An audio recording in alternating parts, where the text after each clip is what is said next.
Shooting an elephant. இந்த எஸ்ஸையுடைய ஈஸியான சம்மரியை இந்த வீடியோவில் நம்ம ஸ்டடி பண்ணிக்கலாம். ஜார்ஜ் ஆர்வெல் இந்த எஸ்ஸையை எழுதியிருக்கிறாரு. இவர் பர்மாவில் சப் டிவிஷனல் போலீஸ் ஆஃபீஸராக ஒர்க் பண்ணி இருந்திருக்கிறாரு. இவர் ஒர்க் பண்ணுற பீரியட் பிரிட்டிஷ் பீரியடில் பிரிட்டிஷ் பர்மாவை கண்ட்ரோல் பண்ணிகிட்டு இருந்திருக்கும்போது அந்த காலத்தில் நிறைய பிரிட்டிஷர்ஸ் பர்மா இந்தியாவிலலாம் அரசு அதிகாரங்களில் இருந்தாங்க. அந்த மாதிரி பர்மாவில் பிரிட்டிஷ் ரூல் பண்ணும்போது ஜார்ஜ் ஆர்வெல் அங்கே சப் டிவிஷனல் போலீஸ் ஆஃபீஸராக இருந்திருக்கிறார். ஏன்னா ஜார்ஜ் ஆர்வெலும் ஒரு பிரிட்டிஷர்ஸுங்கிறதுனால அவருக்கு அங்கே ஆஃபீஸராக அப்பாயிண்ட் பண்ணியிருந்திருக்கிறாங்க. அந்த சமயத்தில் இவருக்கு நடந்த சில அனுபவங்களை இந்த எஸ்ஸேல எழுதியிருக்கிறாரு. எப்படின்னா காலனைஸ்டுக்கும் காலனைசருக்கும் என்ன டிஃப்ரென்ஸ் இருந்திருக்குது. அதாவது பிரிட்டிஷ் காலனைசர், இவங்க காலனி யாரை ஆதிக்கம் பண்ணியிருக்காங்கன்னா பர்மா மக்களை. ஸோ இதற்கு இடையில ஜார்ஜ் ஆர்வெல் இருக்கிறார். யாருக்கு இடையிலனா காலனைசர் பிரிட்டிஷர்ஸ்க்கும் காலனைசர் பர்மா பீப்புளுக்கு இடையில ஒரு ஆஃபீஸராக இருக்கிறாரு. ரெண்டுக்கு இடையில மாட்டிக்கொண்டு எப்படிலாம் இவருடைய அனுபவம் இருக்குது, மக்களை எப்படி பார்க்குறாரு, அதே போல் பிரிட்டிஷ் கவர்மெண்ட்டுக்கு எப்படி இவர் ஒர்க் பண்ணியிருந்திருக்காருங்கிறத இந்த எஸ்ஏ மூலமாக ஷேர் பண்ணுறாரு. The locals resent him because he represents British colonial authority. அந்த பர்மாவில் இருக்கும்போது அங்கே லோக்கல் பீப்புளுக்கு இந்த ஜார்ஜ் ஆர்வெலை பிடிக்காது. ஏன்னா ஜார்ஜ் ஆர்வெல் அவர் ஒரு கவர்மெண்ட் சர்வர், கவர்மெண்ட்டுக்கு லாயலாக இருக்கணுங்கிறதுனால கவர்மெண்ட்டில் எந்த ஒரு ஆர்டர் வந்தாலும் கண்டிப்பாக அந்த பர்மாவில் அதை கடைபிடித்து செய்வார். இப்படி பண்ணுறதுனால பர்மா மக்களுக்கு ஜார்ஜ் ஆர்வெலை பிடிக்காது. ஆனால் ஜார்ஜ் ஆர்வெலுக்கு தெரியும் நம்ம பண்ணுறது மக்களுக்கு துரோகம், மக்களை கஷ்டப்படுத்துன்னு தெரிஞ்சாலும் கூட அவர் பிரிட்டிஷ் கவர்மெண்ட்டுடைய அதிகாரினால் பிரிட்டிஷ் கவர்மெண்ட்டுக்கு அவங்களுக்கு அவங்க கட்டுப்பட்டு தான் ஆகணும். ஸோ இந்த ரெண்டுக்கு இடையில ஒரு மதிர்மேல் பூனை மாதிரி தான் இருக்கிறார். ஸோ அவருடைய அனுபவத்தை சொல்கிறார். Conflicting emotions. ஜார்ஜ் ஃபீல் எப்படி டேர்ன் ஆகிறார்னா ரெண்டுக்கு இடையில மாட்டிக்கொண்டு ரொம்ப ஒரு கன்ஃபியூஷன் ஸ்டேட்டில் இருக்கிறார். He advises the British Empire's mistreatment of the Burmese but also anger toward the villagers who torment him. இந்த இடத்துல நமக்கு புரியுது, கவர்மெண்ட் கீழே ஒர்க் பண்ணியிருந்தாலும் பிரிட்டிஷ் அவங்களுடைய அதிகாரம்லாம் இவர், ஏன்னா அவங்க பண்ணுறது எல்லாமே மக்களை டார்ச்சர் பண்ணுற மாதிரி இருக்குதுன்னு.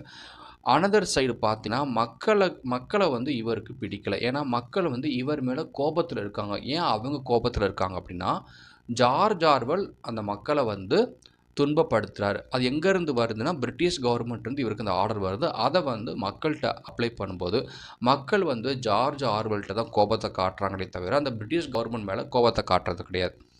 Struggle with imperialism.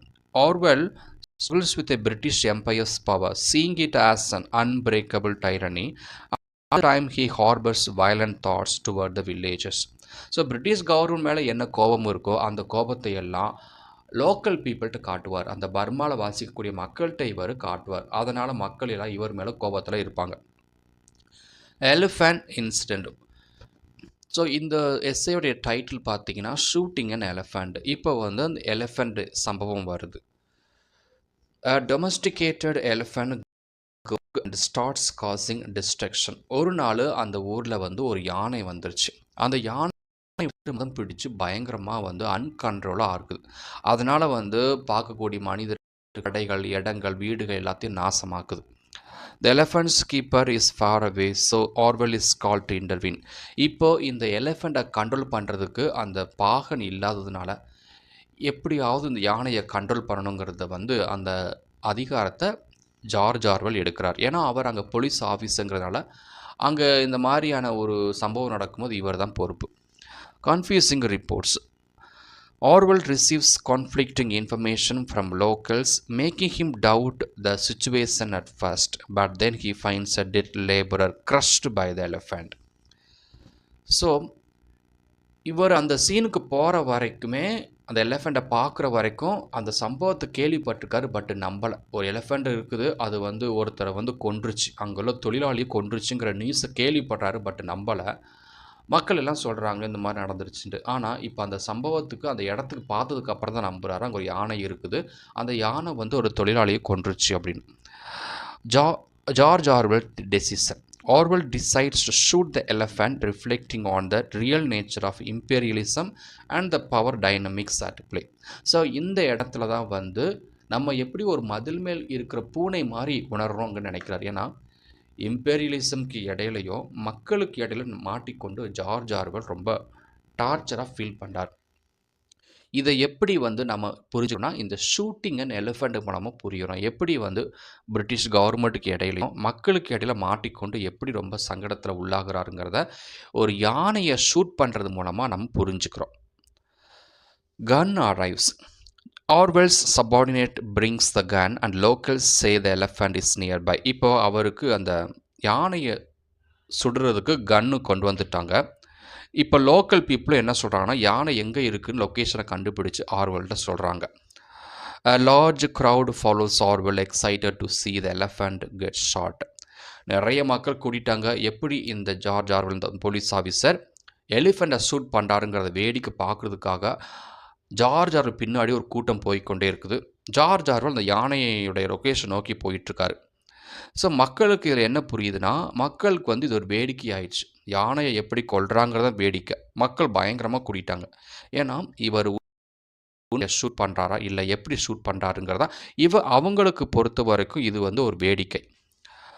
Orwell feels uneasy, he didn't actually want to kill the elephant. ஆனால் ஜார்ஜ் ஆர்வெலை பொறுத்த வரைக்கும் யானையை கொல்றதுக்கு அவருக்கு மனசு இல்லை. ஆனால் மக்கள் என்ன எதிர்பார்க்காங்கன்னா ஆர்வெல் இந்த யானையை கொல்லுவார். ஏன்னா இவர் வந்து பிரிட்டிஷ் கவர்மெண்ட்டில் இருக்கிறாரு. நிறைய மக்களை இவங்களே நிறைய டார்ச்சர் பண்ணியிருக்கிறாங்க. இப்போ யானையை இவங்க கொல்லுவாங்களா இல்லை? ஏன்னா யானை வந்து ஒரு தொழிலாளியை கொண்டிருக்குது. அப்போ இவர் யானையை எப்படி ஹேண்டில் பண்ணுவாருங்கிறத தெரிஞ்சுக்கணும். ஒருவேளை யானையை இவர் கொல்லலை அப்படின்னா மக்கள் வந்து இவரை மதிக்க மாட்டாங்க. மக்கள் இவரை கொன்றுவாங்க சம்டைம். ஸோ மக்கள் வந்து இவர் மேலே ஒரு மரியாதை வச்சுருக்காங்க, அதுவும் போயிடும். அப்போ இந்த மக்களுக்கு முன்னாடி நான் ஒரு ஆஃபீஸர், பிரிட்டிஷ் ஆஃபீஸருங்கிறத நிரூபிக்கணும் அப்படின்னா அந்த யானையை கொல்லணும்.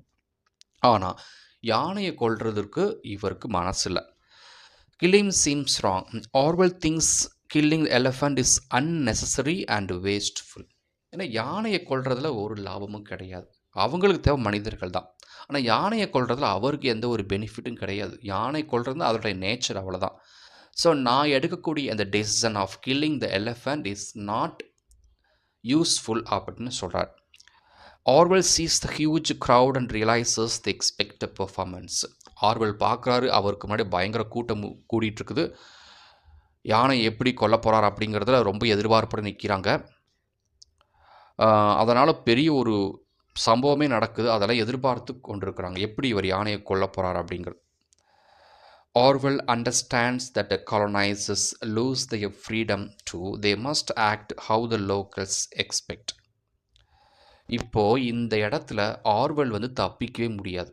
யாருக்கு முன்னாடினா காலனைஸ்டு பீப்புளுக்கு முன்னாடி தப்பிக்க முடியாது. ஏன்னா கண்டிப்பாக இவர் அந்த யானையை கொன்னுதான் ஆகணும். Only for the sake of the local people. Local பீப்புளுக்காக கண்டிப்பாக அந்த யானையை கொல்லணும். ஆனால் யானையை கொல்றது பிடிக்காது. பட் பீப்புளுக்காக அந்த யானையை கொன்னுதான் ஆகணும். இல்லைனா இவருக்கு அந்த மதிப்பு கிடையாது. They must act how the local expect. ஆனால் பீப்புள் எதிர்பார்த்து கொண்டிருக்கிறாங்க. இவர் கொல்லலை அப்படின்னா இவர் வந்து ஒரு காலனைசரே கிடையாது. ஸோ மக்களுக்காக அவர் வந்து அடிபணிஞ்சிட்டார். அந்த மக்களை அடிமையாக வச்சிட்ருக்கிறது இவர். ஆனால் இப்போ இவரே மக்களுக்காக அடிபணிகிறார். அடிபணிஞ்சு இவருக்கு பிடிக்காத ஒரு விஷயத்தை செய்கிறார். எதனா to kill the elephant. Forced decision. Orwell decides to shoot the elephant to avoid being mocked by the crowd. மக்கள் நம்மளை கேலி பண்ணுவாங்க, சிரிப்பாங்க. அந்த யானையை கொல்லலாம், நமக்கு வந்து மரியாதை கிடையாதுங்கிறதுக்காக அந்த யானையை கொல்றதுக்காக தீர்மானம் பண்ணிட்டார். எப்படியாவது யானையை கொண்டு நம்ம மதிப்பு மரியாதையை காப்பாற்றிக்கணும் அந்த மக்களுக்கு முன்னாடி, இல்லைன்னா சிரிச்சிருவாங்க அப்படின்னு.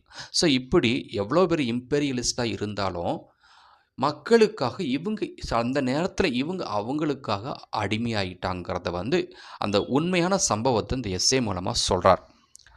Orwell thinks the best thing to do is approach the elephant, but it's risky and could embarrass him if he looks weak in front of the crowd.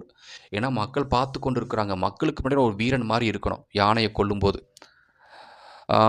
To avoid humiliation, Orwell decides he must kill the elephant. எப்படியாவது அந்த யானையை கொல்லணும், கொன்னாதான் நம்மளை வந்து வீரன் நினைப்பாங்க அப்படின்னு. He shoots at the elephant's head. The elephant sinks to its knees and but doesn't die. எப்படியோ யானையை கொண்டுட்டாரு, யானை அப்படியே உயிருக்கு போராடி கொண்டு இருக்குது, அப்படியே கால் குனிஞ்சு அப்படியே படுக்குது தரையில், ஆனால் உயிர் போகலை. Orwell fires again and again. The elephant eventually falls but keeps breathing and suffering. அது உயிருக்கு போராடி கொண்டு இருக்குது. திரும்ப திரும்ப ஆர்வெல் அந்த கன் நோக்கி, ஏன்னா அது செத்து போயிடும், செத்து போகலன்னா இவருக்கு மரியாதை கிடையாது. Orwell tries using a smaller gun, but the elephant still doesn't die. He leaves the scene, unable to bear watching. The elephant takes 30 minutes to die. இப்போ ஷூட் போதுமான அளவுக்கு அந்த உடம்புல ஷூட் பண்ணி கன்னை கொடுத்து அந்த இடத்த விட்டு நகர்ந்து போயிட்டார். ஆனால் யானை வந்து போராடிக்கிட்டே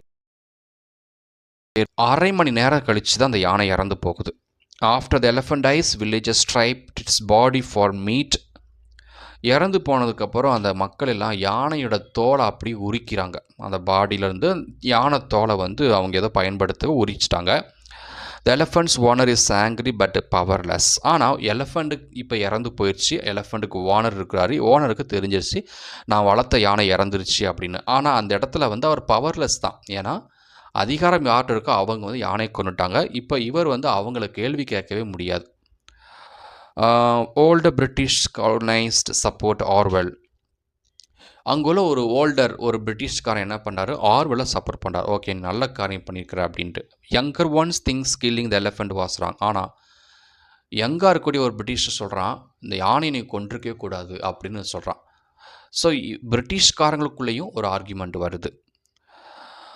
Orwell admits he's lucky the elephant killed a man. It gave him a legal justification. ஆனால் இப்போ இதில் இந்த பிரச்சனை எப்படி இவர் சால்வ் பண்ணார்னா, யானை வந்து ஒரு தொழிலாளியை கொன்றுச்சு, யானை ஒரு உயிரை எடுத்திருக்குது, நான் யானை உயிரை எடுத்துக்கிறேன், யானை வந்து எனக்கு வந்து சட்டப்பூர்வ அதிகாரத்தை கொடுத்துருச்சு, அதனால் நான் பண்ண தப்பு கிடையாதுன்னு சொல்கிறார். The elephant killed a man. It gave him legal justification. யானை ஒரு மனிதனை கொன்னுச்சு, நான் அந்த யானை கொண்டேன், அவ்வளோதான், இதில் வேற எந்த தப்பும் கிடையாதுன்னு சொல்கிறார். Final thought, Orwell wonders if anyone realized he killed the elephant only to avoid looking foolish. இனிமே என்னை யாருமே தப்பாக நினைக்க மாட்டாங்க, நான் ஒரு முட்டாள்னு. யானை எனக்கு அனுமதி கொடுத்துருச்சு, அதனால் அந்த யானையை நான் கொன்னுட்டேன், யாரும் என் செயலை பார்த்து சிரிக்க மாட்டாங்க, முட்டாளை பார்க்க மாட்டாங்கன்னு சொல்லி இந்த எஸ்ஸையை வந்து முடிச்சுக்கிறாரு.